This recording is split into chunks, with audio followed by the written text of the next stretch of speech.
Se ficou com vontade de conhecer os pormenores do casamento entre o Kevin e esta é a sua história. Descobre o que são capazes os Atawai para concretizar seu amor nesta curta mas preciosa história da Lisa Kleypas. Sejam todas bem-vindas a estas especiais bodas ao estilo particular da família Atawai. Capítulo 1 Junho de 1851 Hampshire, Inglaterra. Kevin não ficou surpreso com os sinais de má sorte que surgiam à medida que o dia de seu casamento se aproximava. Mas ele estava determinado a ter Vin como esposa, independentemente dos obstáculos que precisasse superar. Nada impedirá esse casamento, disse a ela ao entrar no quarto dos dois na noite anterior da celebração. Eu vou me casar com você mesmo se cair um raio na igreja. Eu vou me casar com você mesmo se toda a Stony Cross for inundada. Se o pastor estiver embriagado ou se houver um estouro de animais no meio da cerimônia. Sorrindo com um olhar examinador, Win acendeu a luz e foi até ele de camisola. Você está achando que algo vai dar errado? É claro. É um casamento da família Atawai. Apesar de descontente,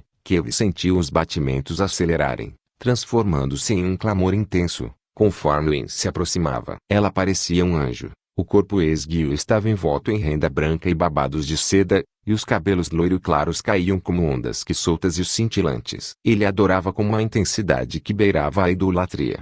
E ainda assim ele a via como mulher em todos os aspectos. Sua mulher. Algo nela sempre conseguirá passar pelas defesas dele, chegando à sua alma. Envolvendo o pescoço do noivo com as mãos, Win deixou os próprios dedos brincarem suavemente com o cabelo aparado na nuca dele. Ela pressionou o corpo junto ao de Kevin, moldando gentilmente as suas curvas femininas. Qual é o problema? Ela sussurrou. Ele deixou os lábios roçarem nas mechas brilhantes de cabelo de Win. Beatrix encontrou uma coruja ferida pela manhã e a trouxe para casa. Coitadinha. Se alguém é capaz de fazer a coruja se sentir melhor, essa pessoa é Beatrix. Você não está entendendo o que disse. Sorrindo de maneira relutante. Corujas dão azar. Eu não acredito em azar. Na ponta dos pés, ela roçou a ponta do nariz no dele, de brincadeira. Kevin sentiu-se compelido a argumentar. Também acabei vendo seu vestido de casamento enquanto Amelia costurava alguma coisa na saleta. Sim, mas eu não estava usando o vestido. Ainda assim dá azar, ele insistiu. Depois a ordenhadora recitou um poema Gadge sobre o melhor dia para se casar. Sábado não é um deles. Gadge era o termo que os ciganos usavam para se referir a quem não era cigano. Sim,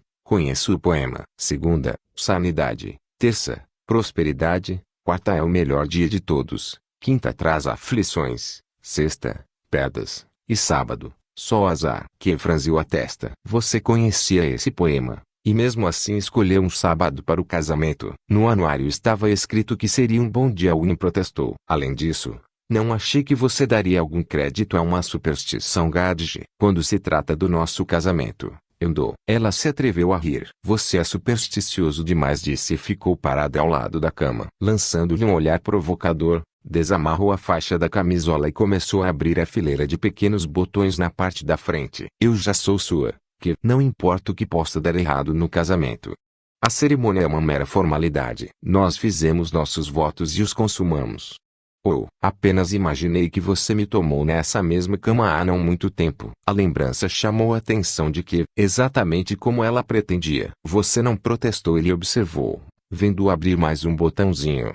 Depois outro. Ficou instantaneamente excitado ao vislumbrar o seio dela. É claro que não. Estava tentando ser atacada por você havia anos. Sempre desejei você. A voz dele era grave e baixa. Eu sabia. Mas você era muito teimoso. Pouco a pouco, ela continuou abrindo a frente da camisola, revelando a pele macia e pálida. Quando Win viu a reação dele à exposição, uma ponta de satisfação transpareceu em seus olhos antes que ela pudesse ocultá-la. Kevin sabia muito bem que Win lidava com ele com habilidade, a seu próprio modo suave e gentil. Sendo cigano, ele provavelmente deveria se ressentir disso. Mas ele estava encantado demais pela sedução acanhada dela para se opor. Ele foi na direção de Win, estendendo o braço para ajudar a tirar a renda e seda de seus ombros. Em meu coração, Você já é minha mulher, ele disse. Mas não ficarei em paz até ser legalmente minha. Nenhum homem jamais ficou tão ansioso pelo dia do próprio casamento. Ele baixou um pouco os olhos ao sentir a boca carinhosa dela na lateral de seu pescoço. Eu estou ansiosa pela noite de núpcias, Win sussurrou. A alegria inflou o peito de Kev. Por quê? Você acha que tenho algo fora do comum planejado? Um sorrisinho tomou conta de seus lábios quando ele assentiu, acenando positivamente junto a seu pescoço. Talvez eu tenha. Há coisas que ainda não mostrei a você. Win se afastou e arregalou os olhos, surpresa. Ele fitou os olhos dela,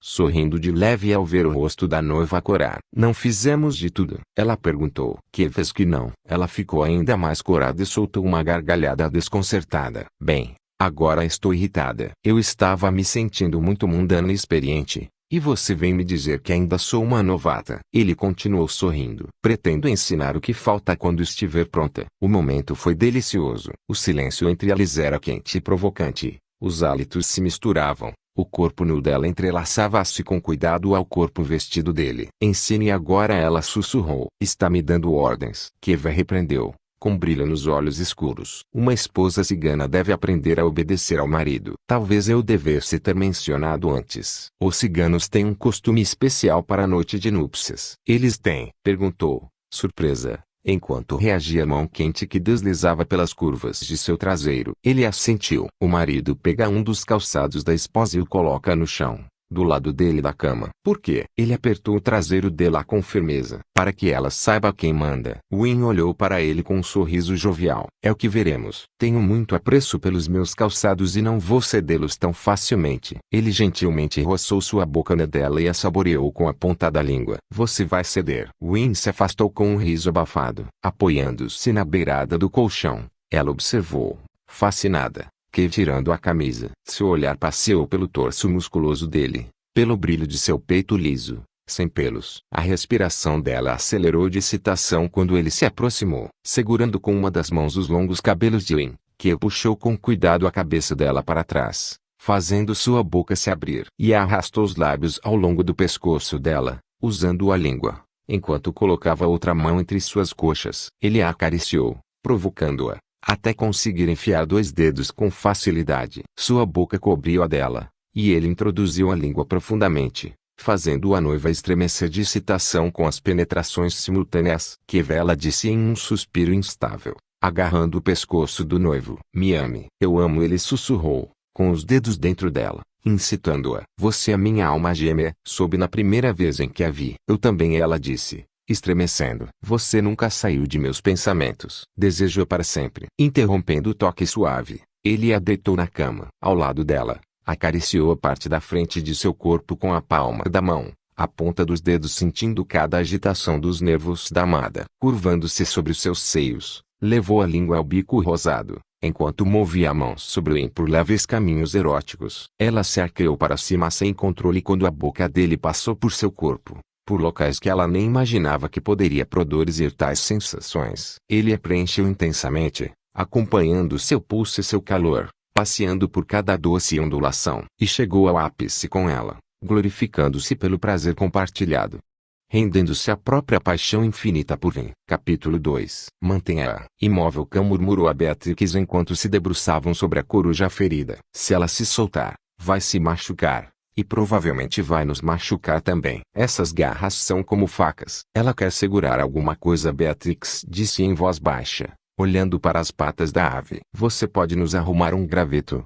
Amelia? Certamente. Amelia saiu apressada da saleta para a cozinha. Encontrou uma colher de pau e a levou até onde estavam seu marido e sua irmã. Eles estavam agachados sobre o corpo de uma coruja do mato. Beatrix havia encontrado a ave ferida durante um de seus passeios pelo bosque. As asas da coruja estavam quebradas e Cão tentava colocá-las no lugar com uma tala. Beatrix havia enrolado a corujinha rechonchuda em um cobertor. Desviando o olhar preocupado da ave, pegou a colher de pau que Amelia havia levado e pressionou com cuidado o cabo junto às garras da coruja. A colher foi imediatamente aceita e agarrada. Amelia podia jurar que a coruja realmente parecia aliviada. Não pela primeira vez, ela ficou maravilhada com o jeito que Beatrix tinha com os animais, embora ainda não soubesse se aquilo era uma bênção ou uma maldição. Deixando a preocupação de lado por um instante, Amelia pegou uma cadeira e ficou observando seu marido. 3 anos antes, Amélia havia chocado toda a família e a si própria ao se casar com Cão Juan,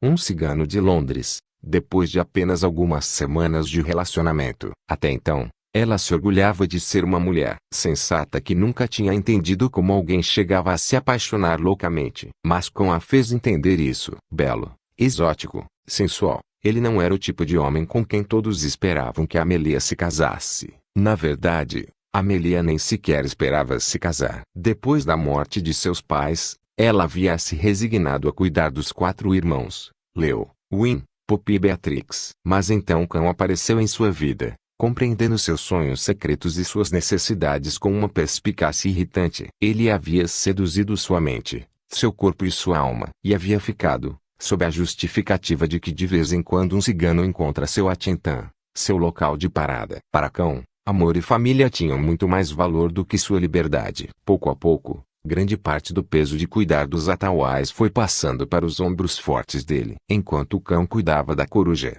colocando cuidadosamente uma talha em volta da asa, uma brisa entrou pelas janelas e soprou os cachos pretos e brilhosos de sua testa. Amélia olhou para ele de maneira possessiva, apreciando a forma com que sua camisa de linho caía sobre as linhas marcadas de suas costas. Ele era um homem ridiculamente bonito, com olhos cor de âmbar e sorriso radiante. E como era paciente, as mãos hábeis e cuidadosas juntavam a asa imobilizada ao corpo da coruja. A ave irritava-se e protestava, piando alto. Cão disse algo em romani, palavras suaves e tranquilas, e a coruja se acalmou. Por que não a leva para o celeiro agora? Cão sugeriu a Beatrix. Ela deve estar querendo descansar na caixa. Devo dar água para ela. Pode tentar, mas ela não vai querer beber muita. Corujas costumam retirar o líquido que consomem de suas presas. O que me faz me lembrar de uma coisa. É melhor você encontrar alguns camundongos para ela. Beatrix fez uma careta, odiando o fato de precisar alimentar a ave com camundongos vivos. Vou ver se consigo fazer Dodger pegar alguns. Ela colocou uma luva de couro emprestada de Mary Pen e, juntos, Cão e ela desenrolaram a coruja e a fizeram se empoleirar no braço de Beatrix. Beatrix,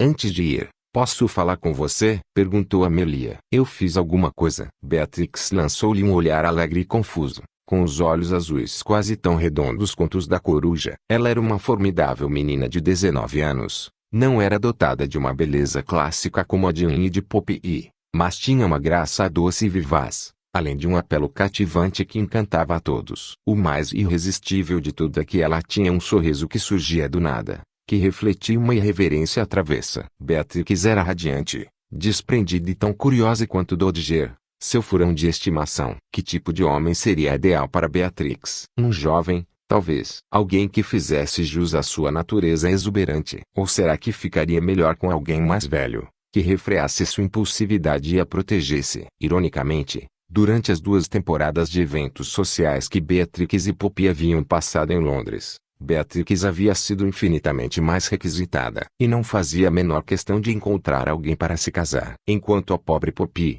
que desejava desesperadamente formar uma família, tivera pouco sucesso até agora. Acho que é porque Poppy fica nervosa perto dos cavalheiros e começa a falar muito rápido. Beatrix confidenciou uma vez para Amélia. Mas você não fica nervosa perto deles? Amélia perguntou. Bem, não. Simplesmente faço perguntas para que continuem falando. E eles parecem satisfeitos com isso, trazendo os pensamentos de volta ao presente. Amélia sorriu para a irmã mais nova, que estava toda desarrumada, como de costume. A barra da saia de Beatrix estava suja de lama, seus cabelos castanho escuros soltavam-se dos grampos e havia uma mancha na ponta de seu adorável nariz. Não, você não fez nada, Amélia disse. Só queria mencionar que grande parte da aristocracia local comparecerá ao casamento de Anne na semana que vem. Um sorriso irônico tomou conta de seu rosto quando ela acrescentou. E certos amigos bem-intencionados me deram a entender que alguns cavalheiros qualificados estarão presentes. A expressão de Beatrix foi similar àquela que fez a menção do camundongo. Poppy pode ficar com eles. Ela tem muito mais vontade de se casar do que eu. Sim,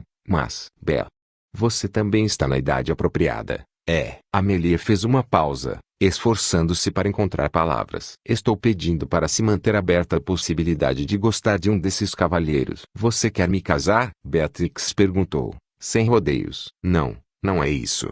É que vejo quanto fica ocupada com seus animais. Está empenhada em ajudá-los e a cuidar deles. E não pense em todo o resto. Mas as oportunidades que tem agora não estarão disponíveis para sempre. As jovens que passam mais de 3 temporadas sociais em Londres são consideradas encalhadas, Beatrix sugeriu. A coruja, com a cara redonda aparentando ligeira preocupação, olhava com impaciência para Beatrix e Amelia. Amelia fez cara feia. Detesto essa palavra. Como se garotas solteiras fossem livro que ninguém quer ler. Beatrix deu de ombros. Prefiro ficar encalhada a me casar com qualquer um dos cavalheiros que conheci até agora. Ela parecia genuinamente aflita. Desculpe, Amelia. Sei que está me dando um conselho prático. Como sempre, eu até tentei gostar dos cavalheiros que conheci, mas não achei nenhum muito interessante ou atraente. Talvez algum deles tenha qualidades ocultas, Amelia disse, abrindo espaço para Cão se sentar a seu lado. Fico me perguntando, Bea, se você não poderia tentar ver os cavalheiros com o mesmo interesse e a mesma empatia que sente pelos animais. Em certos aspectos, eles não são assim tão diferentes. O que quero dizer é, ela parou e fez cara feia para Cão,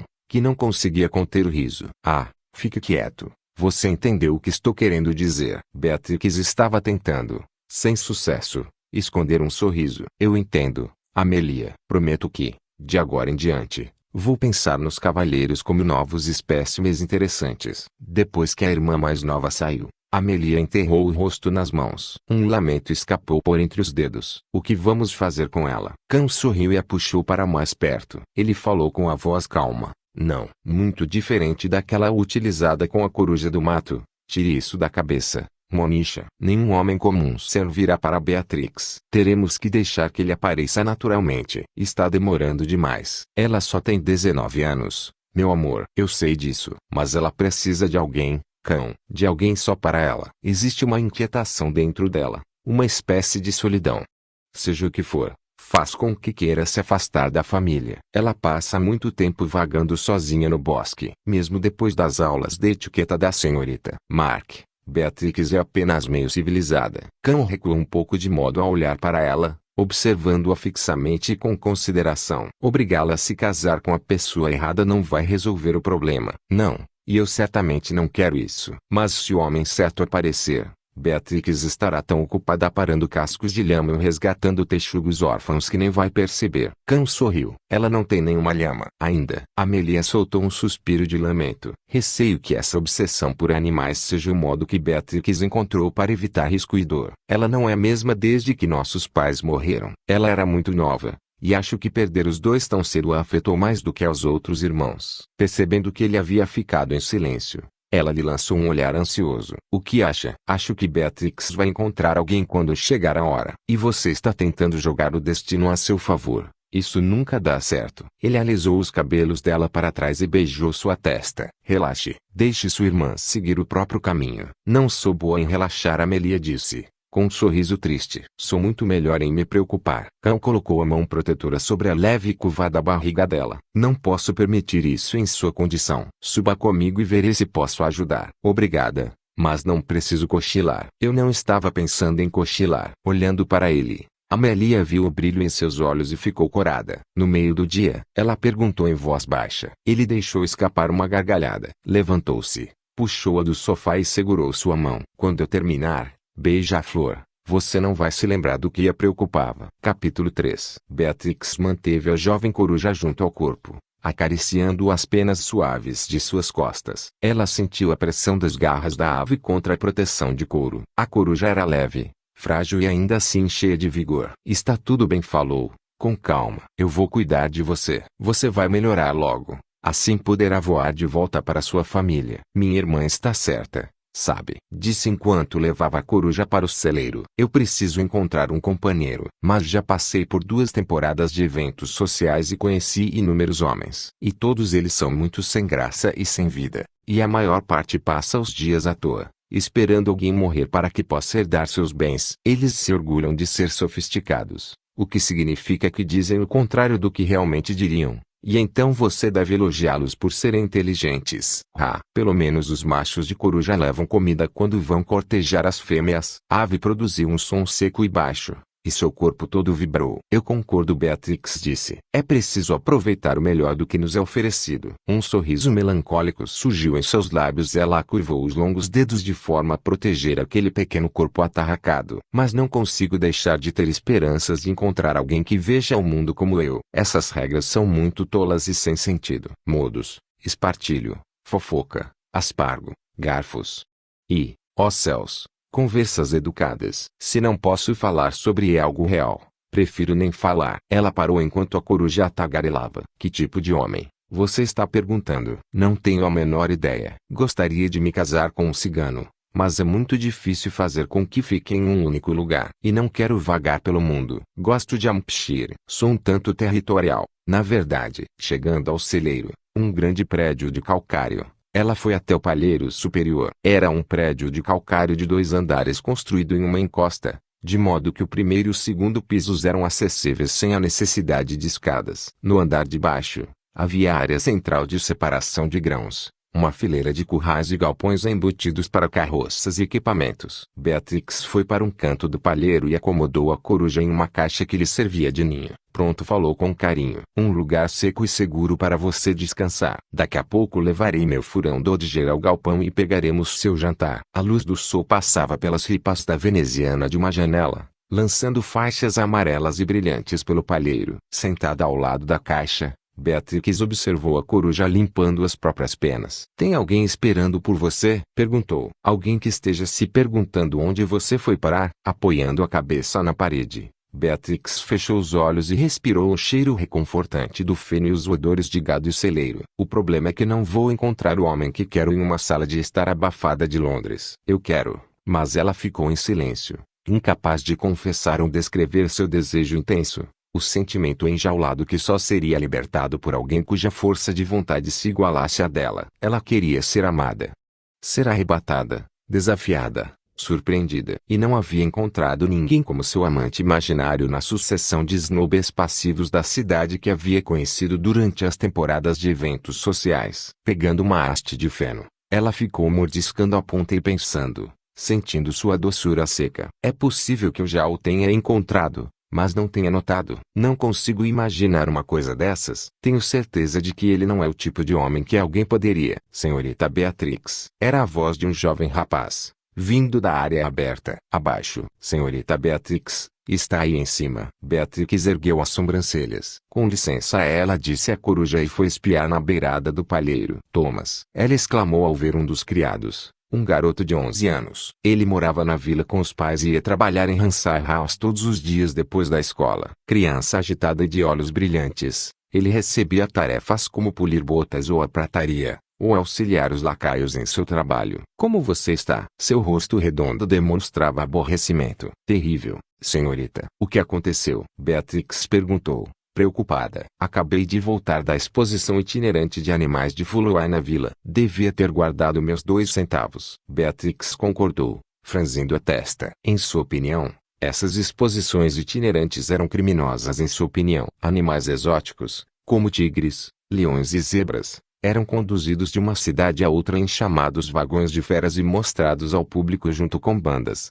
malabaristas e outras atrações. Os animais sempre pareciam desanimados e maltratados, o que deixava Beatrix extremamente indignada. Era desumano tirar um animal de seu habitat natural e confiná-lo em uma jaula para ser observado pelo resto da vida. Não suporto essas exposições, disse Beatrix. E também não gosto muito de zoológicos. Eu fui lá porque anunciaram Bettina, uma elefanta dançarina, afirmou Thomas. Mas ela caiu morta quando chegaram aqui. Eles obrigaram a andar demais, e muito rápido, segundo alguém contou. Então colocaram uma placa que dizia, elefante morto em exposição, mostraram aquilo para nós e deixaram algumas pessoas cutucarem a carcaça com gravetos. Não preciso ouvir mais nada, disse Beatrix. Isso é terrível, Thomas. Só sobrou um elefante, um menorzinho. Mas ela não dança nem se levanta, o garoto acrescentou. A banda toca música e os treinadores o espetam com um gancho de metal, mas ele só fica lá parado, gemendo. Ele certamente está de luto pela amiga, Beatrix disse em voz baixa. Disseram que é filho da elefanta que morreu. Um sentimento de tristeza tomou conta de Beatrix,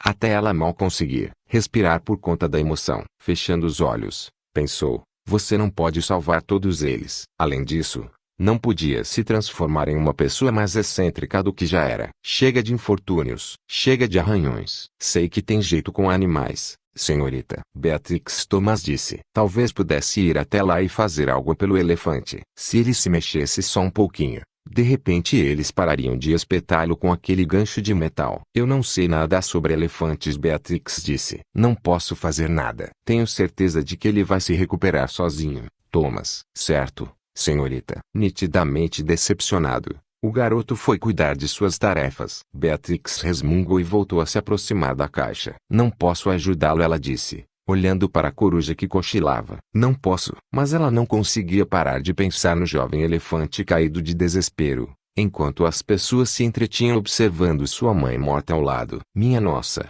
Ela sabia como era perder a mãe. O campo da vila tinha sido temporariamente fechado para a exposição de animais de Fuluai, e havia pelo menos 15 grandes trailers dispostos em um retângulo. Uma cerca claramente frágil fora construída ao norte da área delimitada, e placas e cartazes decorativos haviam sido colocados na frente para atrair potenciais compradores de ingressos. Também com esse intuito, uma banda tocava polcas e cantigas alegres sobre uma plataforma de madeira, enquanto um trio de acrobatas executava um número de equilíbrio. Beatrix olhou com indiferença para um dos trailers amarelos, no qual havia sido pintado o retrato de George Fuluai, o organizador da exposição de animais. Fuluai era um homem de rosto avermelhado, com bochechas que pendiam como alforjes, uma barbicha branca e um bigode encaracolado que parecia puxar seu lábio superior para cima quando ele falava. Ele deve amar animais, Thomas comentou, para colecionar tantos assim. Vendo as jaulas imundas dos macacos, Beatrix sorriu mal-humorada. Só me pergunto se está pensando no bem deles. Onde viu o pequeno elefante,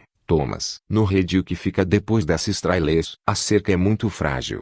Não o seguraria se ele quisesse ir para algum lugar. Para onde ele iria? Beatrix perguntou de maneira retórica. Com cuidado, eles deram a volta no perímetro da cerca e viram o corpanzil triste de um elefante no chão. Ele era menor do que Beatrix esperava. Certamente não tinha mais de 1,5 metros. A pele era cinza e esparsamente coberta de pelos. As orelhas eram relativamente pequenas. Um elefante indiano, mais manso do que a espécie africana, segundo dizem. Os olhos do animal estavam meio abertos e ele olhava para Beatrix enquanto ela se aproximava da cerca. Mas nem se mexeu. Apenas ficou lá como se estivesse drogado ou doente, ou prostrado pelo luto. Olá, rapaz, Beatrix o chamou com calma. Qual é o seu nome? Na placa está escrito que é Oli, e Thomas respondeu. Beatrix se abaixou, olhando para o elefante pela cerca. Pegando uma maçã que havia levado, passou-a por entre as fracas ripas de madeira. Isso é para você, Oli. O jovem elefante olhou para a fruta com interesse,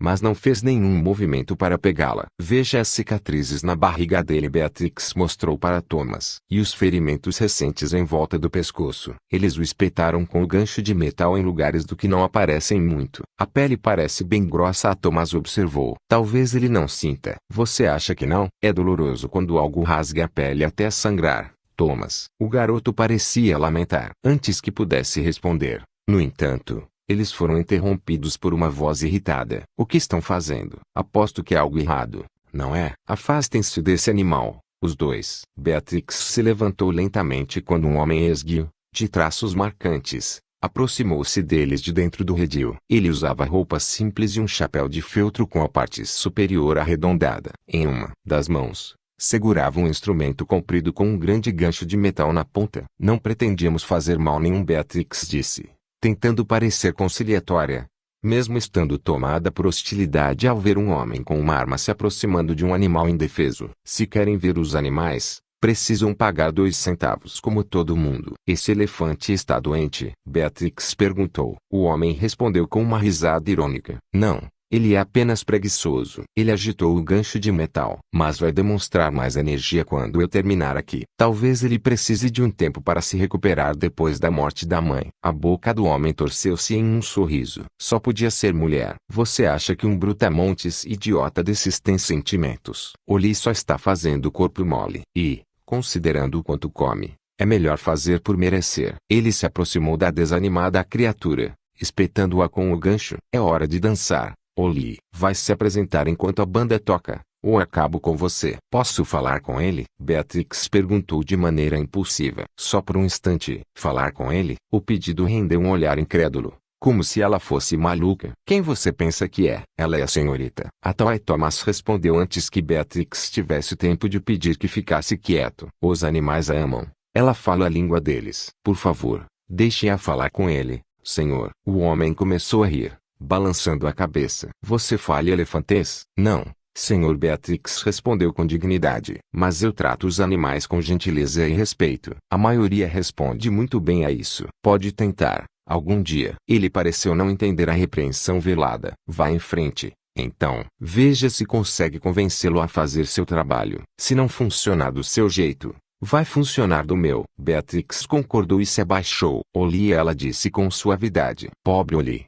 Você precisa acreditar que sou sua amiga. Estendendo o braço fino entre as ripas, ela apoiou a mão no chão, com a palma virada para cima. Sei que não está com vontade de comer, dançar nem de fazer essas coisas que eles querem que você faça. Sei que está muito triste. Também perdi minha mãe quando era jovem. E a verdade é que você nunca deixará de sentir falta dela. Mas outras pessoas darão amor para você. Desejarão ajudá-lo. E eu sou uma delas. Enquanto Beatrix falava, uma tromba curiosa se arrastou até sua mão e tocou a palma com cuidado. A jovem curvou os dedos junto à pele quente e áspera. Depois de um instante, Oli elevou a tromba ao rosto dela, procurando o odor de seu hálito. Eu vou ajudar você, Beatrix sussurrou. Confie em mim. Mas por enquanto, por favor, levante-se e faça o que ele está pedindo. O elefante pegou maçã e enfiou na boca. Mastigando lentamente, sentou-se como se fosse uma criança pequena, com as patas traseiras esticadas. Ele está obedecendo, Thomas exclamou com satisfação e maravilhamento. O homem com o gancho de metal soltou uma gargalhada surpresa. Ninguém ousava falar, observando Oli levantar uma pata de cada vez. O animal encarou Beatrix, ficando o mais perto possível da cerca para vê-la com seus expressivos olhos castanhos, de cílios fartos. A tromba passou sobre a cerca, e Beatrix esticou o braço. Com cuidado, ele enrolou a tromba no braço dela, até o cotovelo. Uma espécie de aperto de mão de elefante. Já chega, o homem declarou, reafirmando o domínio da situação. Se querem ver o elefante, podem pagar 2 centavos e ir para a entrada com os outros visitantes. Nenhuma palavra de agradecimento. Thomas perguntou com indignação. Se não fosse pela senhorita Atawai. Não faz mal, Beatrix interrompeu, desenlaçando com cuidado seu braço do elefante com cuidado, tentando ao máximo ignorar seu olhar de apelo enlutado. Precisamos ir agora. Tchau, Oli. Por enquanto, ela acrescentou em voz baixa, e se forçou a ir embora. Capítulo 4. Uma tempestade de verão tomou conta de Hampshire na noite anterior do casamento de Win e Mary Penn, atingindo Stony Cross com chuva e fortes ventos que danificaram casas e derrubaram árvores. Felizmente, pelo que se soube na vila, não houve nenhum ferido e o dia seguinte amanheceu claro e ensolarado. Win acordou com a vaga lembrança de que vi saindo, em algum momento após a meia-noite, para não arriscar ter o azar de ver a noiva na manhã do casamento. Meu cigano supersticioso, ela pensou com um sorriso sonolento, envolvendo com os braços o travesseiro que ele havia usado. Bom dia, querida, disse Amelia com a voz alegre. Bom dia. Win se sentou e bocejou. É o dia do meu casamento. Pensei que nunca fosse chegar. Ah, mas chegou, Amelia disse com ironia, entrando no quarto. Ela estava usando um robe branco com babados e segurava uma xícara de chá. Entregou a Win e se sentou com cuidado na beirada da cama. Você está acordada há muito tempo? Win perguntou. Há mais ou menos meia hora. E tenho algumas notícias para dar. Win ergueu as sobrancelhas finas. Tem alguma coisa a ver com a má sorte com que Keva estava preocupado? Para começar, Beatrix acordou resfriada, fungando. Acho que ela deve ter ido para o celeiro durante a tempestade para ver se a coruja estava bem. Trouxe um monte de lama e de água para dentro, e a criada está irritada. Pobre Beawin, disse, preocupada, levando a xícara de chá aos lábios. Tem mais. O vigário mandou um menino da vila até aqui hoje de manhã para nos dizer que uma árvore caiu no telhado da igreja e derrubou parte dela. E a chuva molhou o altar e a nave principal. Ah, não. Win franziu a testa. Talvez os pressentimentos de Keva estivessem certos. Afinal, isso significa que teremos que adiar o casamento. Se o noivo não fosse Keva, eu diria que sim. Mas ele está sendo teimoso. Cão e Leão estão conversando com ele lá embaixo. Ambas ficaram em silêncio por um instante, ouvindo com atenção. Não estou ouvindo nenhuma gritaria, disse Win. Keva está muito calmo, Na verdade. Mas acho que está planejando, veladamente, matar alguém. Ele me pediu para vir ajudá-la a se trocar. Disse que vai ter casamento, de algum jeito, em algum lugar. Muito bem. Sorrindo, Win tomou outro gole de chá. É melhor não duvidar dele. Acompanhando o menino de recados até a cidade, Leo avaliou os danos à igreja e falou com o vigário. Assim que voltou a Hansard House, Leo foi conversar com Cão e Kev. Leo era alto e de olhos azuis, canalha, articulado sob pressão, sempre irreverente. Também era mestre em quebrar regras e passar por cima de regulamentos. Se houvesse algum modo de o casamento ser realizado, Leo descobriria. Não há como realizar a cerimônia dentro da igreja, ele relatou a Kevikan quando se reuniram na sala principal. Está uma confusão lá. Nós nos casaremos nos degraus da igreja. Então que disse? Receio que seja impossível. Leo pareceu pesaroso. Segundo as instruções da igreja, a cerimônia precisa ser realizada dentro de uma capela ou igreja oficialmente licenciada. E nem o vigário nem o pároco se atrevem a agir contra a lei. As consequências são tão severas que eles podem ser suspensos por 3 anos. Quando perguntei onde ficava a capela licenciada mais próxima, eles olharam nos registros. Descobriram que, há cerca de 50 anos, a capela de nossa propriedade foi licenciada para um casamento da família.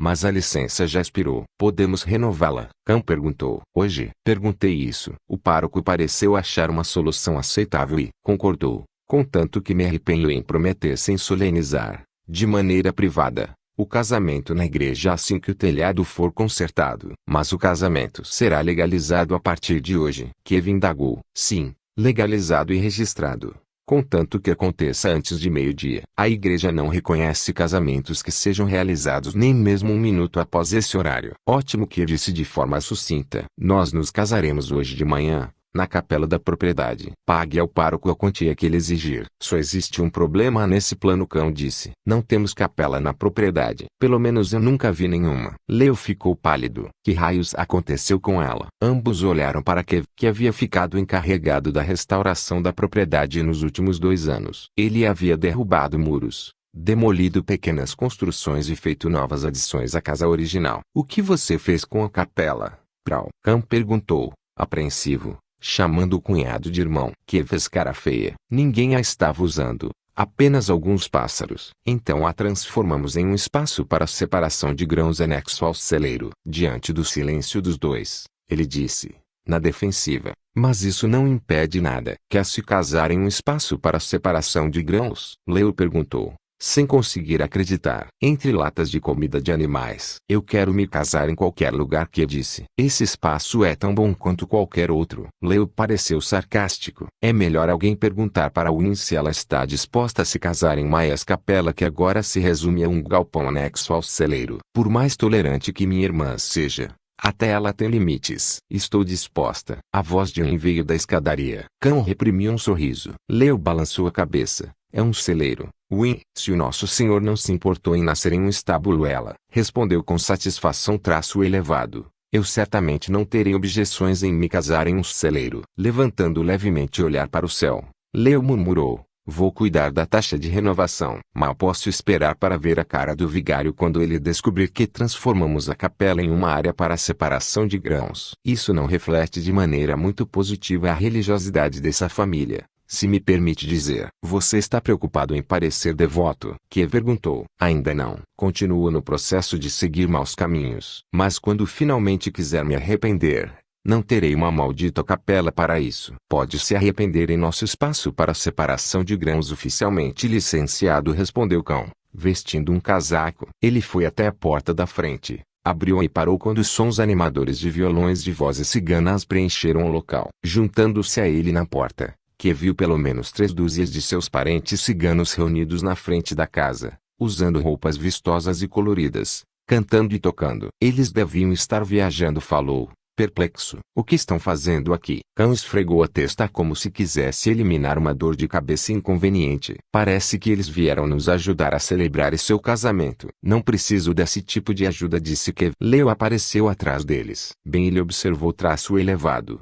A boa notícia é que quase mais nada pode dar errado agora. Graças aos esforços e à agilidade de Amelia, Poppy e Beatrix e a dama de companhia delas, a senhorita Marx, o espaço foi enfeitado com flores e laços brancos, e uma quantidade generosa de pétalas de rosas foi espalhada sobre o piso de madeira. Depois de uma, digamos assim, tarifa de renovação bem cara, o vigário não apresentou objeções em realizar a cerimônia na capela improvisada. Contanto que seja realizado até meio-dia, reiterou a família elevado, o casamento será oficializado hoje. Precisamente às 11h30, Keiva aguardava com o cão do outro lado do espaço, que havia sido modificado com portas largas de ambos os lados para facilitar o transporte de grãos e utensílios, tal como a passagem de carroças. Música romântica tocada no violão vinha de fora, enquanto uma mistura eclética de convidados se juntava em todos os espaços disponíveis. Um corredor foi deixado livre para a noiva. Parada na frente do espaço com a família,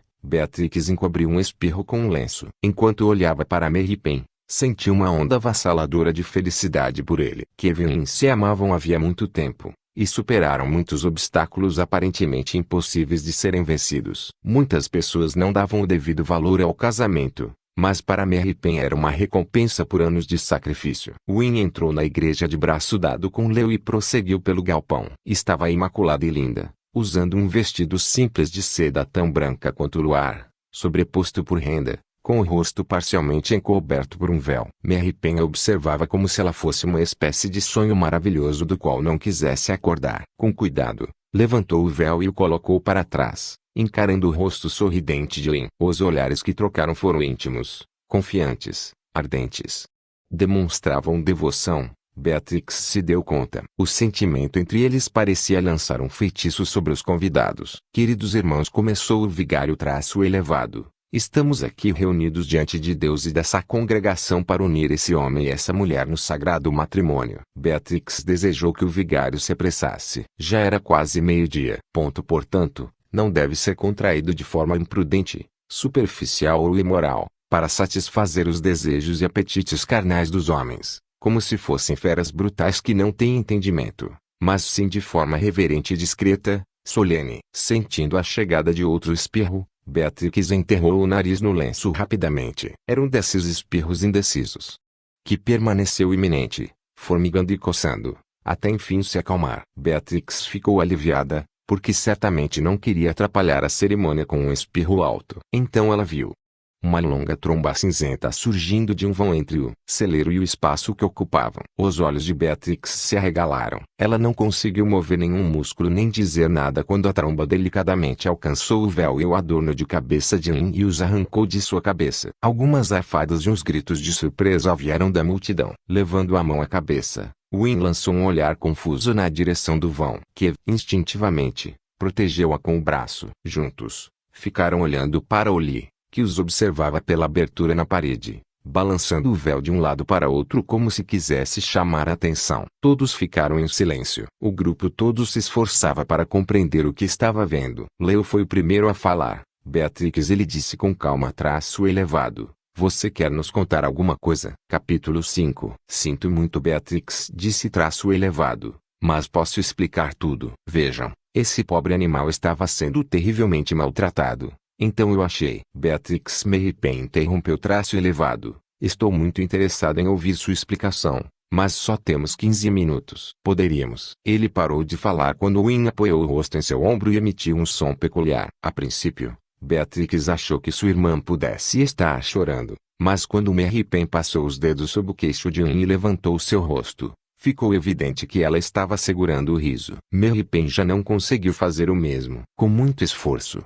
controlou-se e perguntou a Beatrix com calma. A explicação poderia esperar até depois de meio-dia. Certamente, ela respondeu, e fez um gesto para que Ollie parasse de balançar o véu. Ele parou e assistiu à cerimônia com atenção. O vigário olhou apreensivo para o elefante. Não sei se a igreja permite que animais assistam a casamentos. Se houver uma tarifa para isso, Leo tranquilizou elevado. Podemos acertar depois. Por enquanto, vamos prosseguir. Sim, milord. Pigarreando, o vigário continuou a cerimônia com todo decoro. Ao fim, ele disse, assim sendo, se alguém quiser demonstrar uma causa justa para que eles não possam ficar legalmente juntos, fale agora ou cale-se para sempre. Parem, disse uma voz retumbante e todos se viraram para trás. O estômago de Beatrix afundou quando ela reconheceu o distinto bigode branco e a barbicha do homem. Era o Sr. Fullway, organizador da exposição itinerante de animais. Ela não se atreveu a olhar para Oli, mas com sua visão periférica percebeu a tromba se direcionar furtivamente para o celeiro. Estou aqui para reaver uma propriedade roubada, Fuloai anunciou com os olhos semicerrados. O homem que o acompanhava estava segurando um gancho de metal. Ele e Beatrix se reconheceram imediatamente. Lá está ela,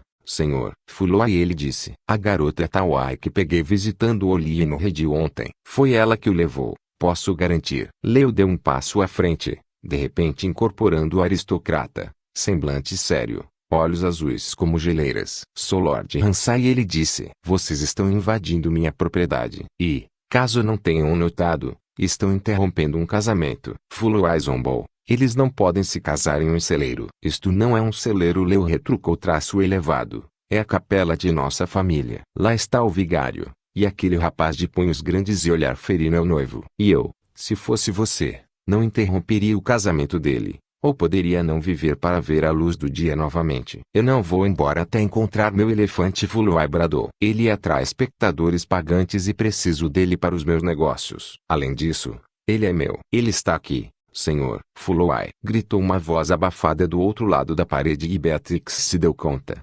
alarmada, de que Fuloai havia mandado alguém procurar por Oli no celeiro. O ambiente foi tomado por um trombetear assustado. Oli fugiu do celeiro e foi correndo para a área anexa, procurando desesperadamente por refúgio. Ao ver Beatrix, foi se esconder ao lado dela, com o corpo todo trêmulo. Ela recuou até ele de maneira protetora e olhou com cara feia para o homem com o gancho de metal que caminhava em sua direção. Não vai levá-lo, seu açougueiro, ela gritou. Você é uma ladra, Fuloai berrou. Vou denunciá-la. Todo o celeiro irrompeu em sons distoantes, gritos, ciganos entrando, enquanto Oli trombeteava e berrava. Até mesmo o vigário falou mais alto, na tentativa de ser ouvido. Merripen viu o caos e ficou furioso e desnorteado. Silêncio, ele bradou. Todos ficaram quietos, até mesmo o elefante. Pelos próximos 10 minutos Merripen alertou todos que estavam ali reunidos: ninguém vai se mover, falar, nem ao menos respirar. Tudo isso poderá ser feito depois do meio-dia. Aquele que interromper o casamento será jogado de cabeça para baixo no barril de grãos mais próximo. Win deu o braço para ele e ambos se viraram para o vigário,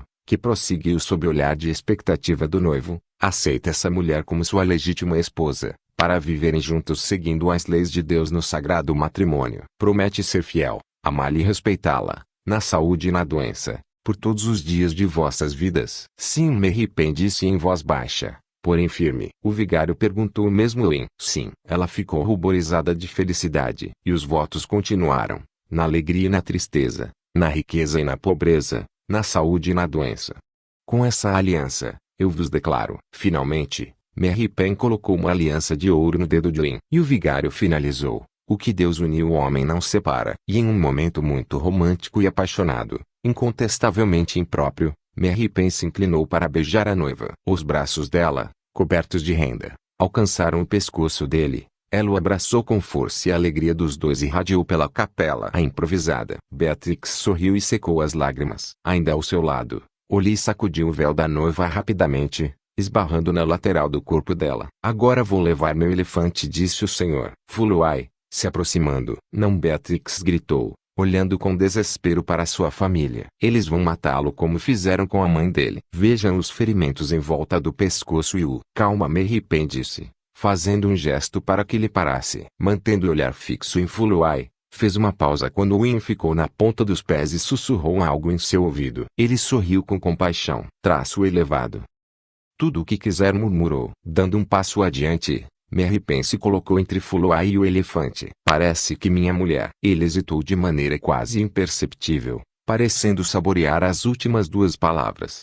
Gostaria de ganhar o elefante como presente de casamento. O que significa que vamos negociar para comprá-lo. Não estou disposto a barganhar, disse Fuloai. Ele é o único elefante que me restou e... Você não entendeu, Merripen interrompeu, em tom calmo. Não estou perguntando se podemos negociar. Estou informando que vamos negociar. O rosto de Fuloai ficou vermelho sob seus pelos brancos. Ninguém me diz o que fazer. Sabe quem eu sou? Ele se virou e fez um gesto brusco para o homem que carregava o gancho. Mas, nesse exato momento, Cão agarrou o pulso do homem com força e o gancho caiu no chão, atrás de Beatrix. Oli sacudia as orelhas e parecia gargalhar. Fuloai se viu encurralado entre Leo e Merripen. Já ouviu falar da lei que foi aprovada há 3 anos, proibindo crueldade contra animais? Leo perguntou. Não? Bem, eu sei tudo sobre isso, uma vez que tive que participar de sessões intermináveis no parlamento enquanto se faziam novas emendas. E, se tornar as coisas difíceis para nós, você vai ficar tão ocupado se defendendo de processos que terá que fechar sua maldita exposição itinerante e... Está bem, Fuloai disse, irritado pelo olhar ameaçador de Merripen. Estou disposto a negociar, mas quero um preço justo. Não se trata de um elefante barato. Beatrix suspirou aliviada. Acariciou a orelha de Oli, que estava ao lado dela, confortando-o. Você não vai voltar, ela murmurou. Está seguro agora? Sua irmã Amelia se aproximou deles, olhando para Oli, maravilhada. Com cuidado, Amelia esticou o braço e acariciou a testa do elefante, sorrindo ao fitar os olhos castanho claros do animal. Que rapazinho comportado, ela disse. Nunca imaginei que um elefante pudesse se comportar tão bem em um casamento. Amelia, Beatrix disse em tom de desculpas. Sei o que eu tinha prometido antes, mas... Espere, Amelia disse em tom suave. Antes que fale qualquer coisa, Cam me aconselhou a deixá-la seguir seu próprio caminho. E ele estava certo. Não precisa mudar seu modo de ser para agradar outra pessoa. Você é perfeitamente maravilhosa assim como é. Ela sorriu. Só quero que seja feliz. E não acho que consiga ser se não estiver livre para seguir seu coração. Beatrix se aproximou da irmã e a abraçou. Amo você, ela disse. Enquanto se abraçavam, Oli tentou envolvê-las com a tromba. Não vamos ficar com ele, Leo alertou. Você terá que encontrar algum tipo de santuário ou refúgio para o elefante, Beatrix. Sim, é claro. Um lugar com outros elefantes. Ele vai querer viver entre outros de sua espécie. Radiante, Beatrix conduziu Oli para fora. Mas, enquanto isso, os vizinhos não vão adorar quando eu o levar para dar uma volta. Vestindo uma camisola branca, com os cabelos claros soltos, Win entrou no quarto e encontrou Kev esperando por ela. Era a primeira noite que passariam como marido e mulher. E embora Kev, em toda sua beleza morena, fosse adorado e familiar a ela, Win sentiu uma agradável onda de nervosismo. Ele tirou a camisa, revelando um torso liso e forte, e a jogou de lado. Seu olhar queimava ao passar lentamente sobre sua mulher. Ao lado da cama, ele estendeu a mão com a palma para cima. Seu chinelo, ele disse. Então ele pretendia aderir à tradição cigana. Win pensou, entretida e levemente irritada. Seu calçado seria colocado do lado dele da cama para mostrar quem mandava ali. Tudo bem. Ele podia ter sua vitória simbólica, embora isso não provasse nada. Win tirou um dos chinelos e entregou a ele. Ao fazer isso, no entanto, quase tropeçou em algo que no chão. Ela parou e olhou para baixo. Surpresa. Um grande sapato preto masculino havia sido colocado do lado dela da cama. Compreendendo, Win levantou os olhos e o viu com um sorriso no olhar. Mas quem vai ficar no comando? Pegando o chinelo dela, Kev o colocou formalmente no chão, e se aproximou dela. Vamos nos revezar, ele disse, envolvendo-a com os braços, seu hálito quente atingindo os lábios dela pouco antes de beijá-la. Eu vou primeiro. Fim.